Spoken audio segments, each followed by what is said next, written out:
아이안큐. 양자 컴퓨팅에서 게이트 충실도 1등을 달리는 회사입니다. 실력은 진짜죠.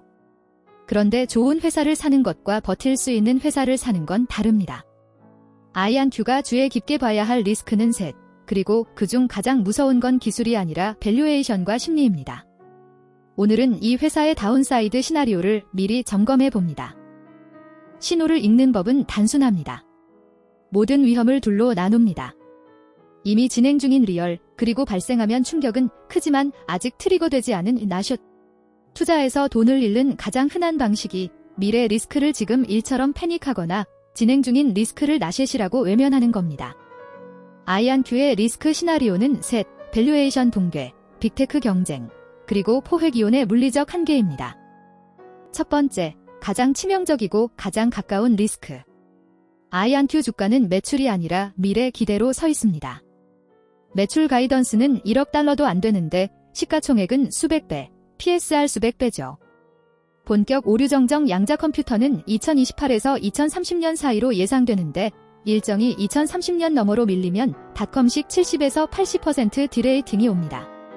실제로 엔비디아 젠슨 황일 양자는 15년에서 30년 한마디에 섹터가 하루 만에 30% 빠졌습니다. 심리 취약성은 이미 리얼. 다만 일정의 공식 연기는 아직 나숏입니다. 두 번째, 빅테크의 추격. 구글 윌로우는 초전도 방식으로 오류정정을 실증했고 IBM은 2029년 목표 로드맵, 마이크로소프트는 위상 큐비트까지 들고 돌진 중입니다. 게다가 아이안큐가 입점한 AWS, 애저, 구글 클라우드 3사가 자체 칩을 완성하면 유통 채널이 곧 경쟁자가 됩니다. 세 번째, 트랩드 이온의 물리적 한계. 레이저로 게이트를 거니 연산이 느리고 트랩 하나에 이온을 수십 개밖에 못 넣어서 칩을 광자로 연결해야 합니다. 핵심은 이겁니다.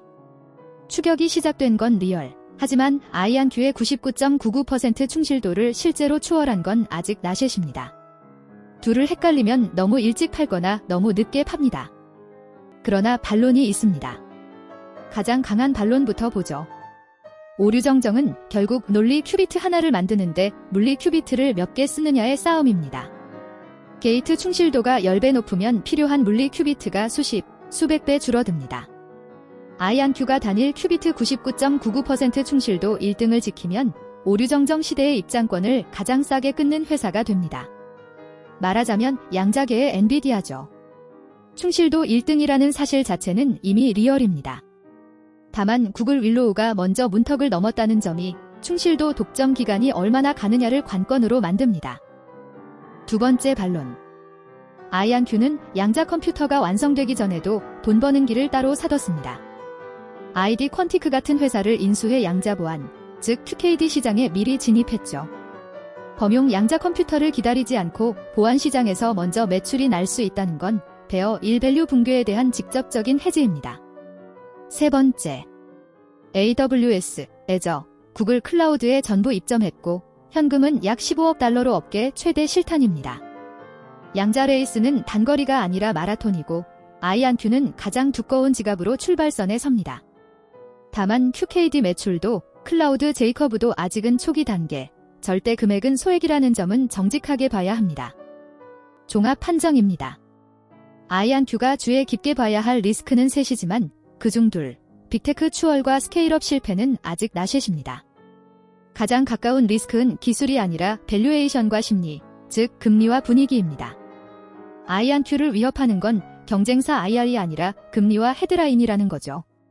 반대로 불 시나리오의 핵심인 충실도 1등과 현금 실탄은 이미 리얼입니다. 결론은 팔아라가 아닙니다. 펀더멘털이 무너진 게 아니라 기대가 과하게 당겨진 상태죠. 판정은 워치 유지. 나숏 신호가 리얼로 바뀌는 순간을 감시하라가 오늘의 답입니다. 다음 편에서는 반대로 이 회사가 선두로 자리 잡는 시나리오와 최종 결론을 봅니다. EP3에서 계속됩니다.